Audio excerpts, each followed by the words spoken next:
Good morning, guys. Wes here with Rocky Mountain ATV MC, and it is day 2 of our overnight ride out here to Wendover on the dual sport bikes. Now, I've got the KLX300 with me here, and I've really been enjoying this bike, having a blast on it, having a lot of fun. So yeah, I've actually spent quite a bit of time on 250s and 300s, and I really have come to appreciate the value and just bang for buck that these little bikes bring.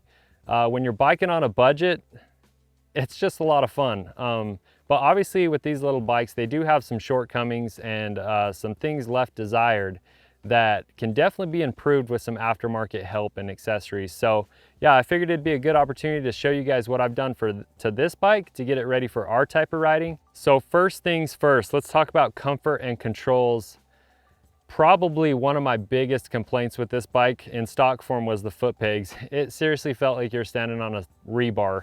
They're tiny, they don't have a lot of grip, and so that was the first thing that I was excited to upgrade. We went with some IMS super stock foot pegs. Obviously these are a little bigger platform than stock, and they offer quite a bit more grip. They're more durable than stock as well, so that was probably one of my must-haves for this bike. Moving up to the bar setup, so obviously these come with 7/8 bars stock. We went with oversized bars just to get a little more durability, and it gives you a little more room in the cockpit with the big bar adapters. Sticking up here with the bars and controls, obviously heated grips. That's something we add to every single adventure and dual sport bike. You've just got to have them on those cold mornings or cooler rides. And then obviously some aftermarket grips. I've also got hand guards up here to protect all of that. These are the Tusk D-Flex Pros, another staple on pretty much any of our bikes. You can get them with the turn signals integrated, but I don't love doing wiring, and so I decided to keep the stock signals on this bike. Up here on the handguards as well, I've got my Squadron Pro.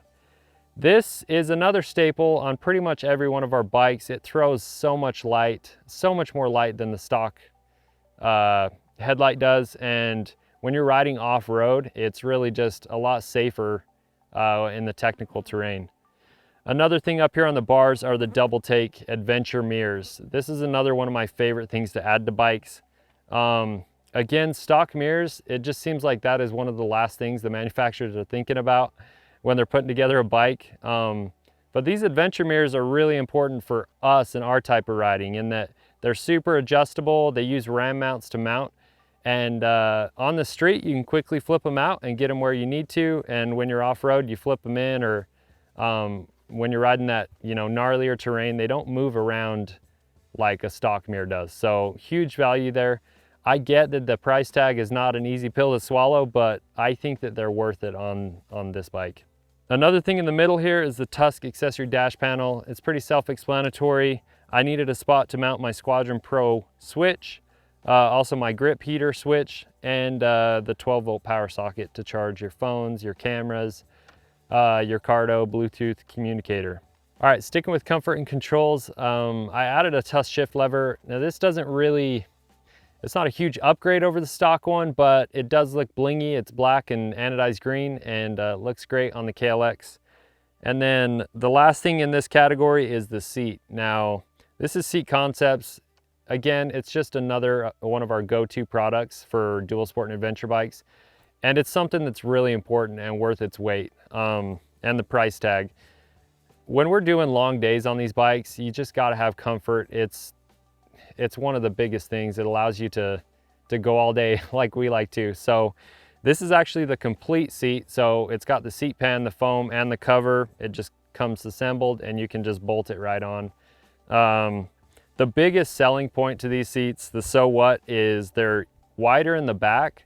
So when you're putting down miles, you can scoot back and have some more comfort and surface area, but they keep them narrow up front. So when you're working on the bike, riding that, funner stuff off-road, you can move and work with the bike like it's intended. So that's what we really like about this setup. And one last thing I want to mention with the seat setup is you can actually buy this in a foam and seat cover kit. It saves you about $100. And one thing I like about that setup is you're doing it yourself, and you can also install a seat heater if you want to get crazy bougie on these little bikes, and that would be the best time to do that.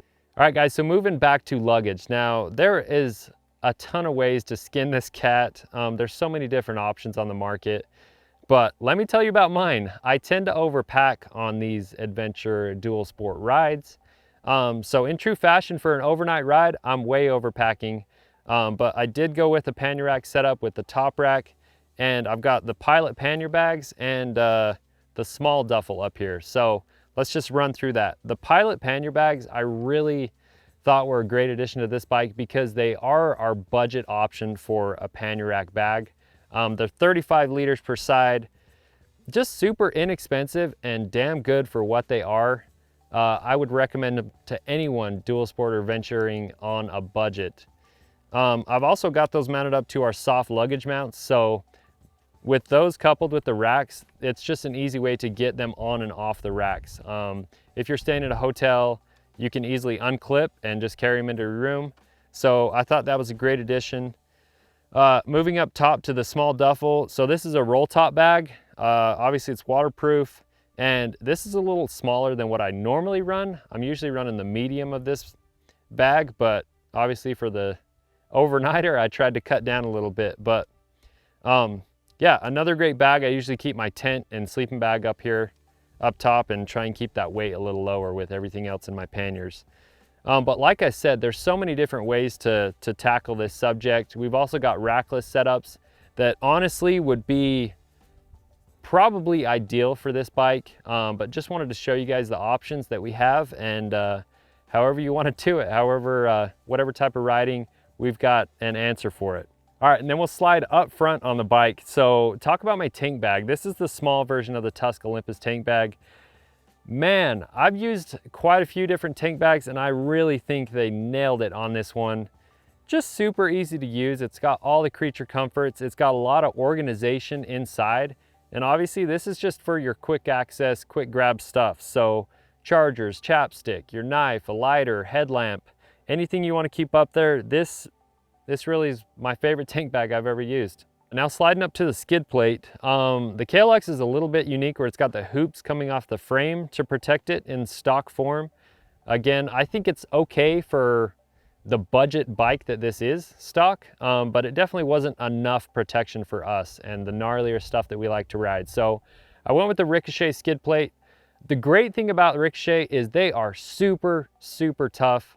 I have abused these things. I've had them on a bunch of my different bikes, and they're super tough and they will protect your engine. I don't love the way they look. They're not the best looking skid plate on the market, but this bike's a little older styled anyway, so I didn't have a problem with it. All right, guys, moving on to drive. Let's talk about tires. Tires were one of the first things I upgraded on this bike. We like the dirt, so we needed something to work well in those conditions. The Tusk D Sport Adventure is our go-to for that type of riding. They've got big lugs, so you can get traction off-road, but they also do well on the street, and they last a long time. It's a huge upgrade over the stock tires. We also added ultra heavy duty tubes and rim locks to this bike. It's just another thing that if you're riding the type of riding that we're doing, you just gotta have them. We don't wanna have to worry about it. I hate changing tires and tubes. So it's just another thing to give me peace of mind out on the trail. All right, guys, we're almost there. Now let's get into nice to haves. This is stuff that is not necessary on this bike, but just things that I decided to add just to give me a little more advantage out there on the road and trails. So first thing is the IMS fuel tank. The Stalker is a 2.0, 2-gallon, and you're gonna be around 100 miles with that. It's just not enough to do our type of riding. Usually the 250s and 300s are the smaller bikes on our ride, but we like to have close to 200-mile range on our rides. Now, I get that that's not what this bike is intended for, but anything helps, right? So this is a 2.7 gallon. It's gonna get me closer to 160 plus with what we found. But yeah, just an upgrade. I don't know if it's actually worth upgrading depending on your type of riding, but for us, it was worth the $400 price tag. All right, and the last product I gotta cover is the Tusk Fender Eliminator Kit. Now, it's another product that's pretty self-explanatory. The stock fenders on these bikes are really just big and bulky from the factory. The biggest downside to them is they really become a nuisance when you get in that rougher off-road terrain. They can get sucked into the rear tire and damage your license plate and ruin some electrical stuff too if you're not careful. So this is an inexpensive upgrade that's easy to install, and it makes the bike look a lot better over stock too. All right guys, and that does it for my build on the 300 KLX. Obviously this is not all the parts and accessories that we offer for this bike, but it is a good start and it allows me to do the type of riding that I really enjoy. I have really enjoyed the KLX. It's been a fun little bike, and I'm really happy that the manufacturers are still producing these bikes. It gives people a good way to get in the industry and get their feet wet without having to spend a bunch of money. I really appreciate that. When you're biking on a budget, you can just have a lot of fun with the right parts and accessories. So again, we've done a versus with the CRF 300L from Honda, so check that video out. We've also got a build on that. Yeah, thanks guys for watching. Subscribe to our channel for more cool content. We'll see you next time.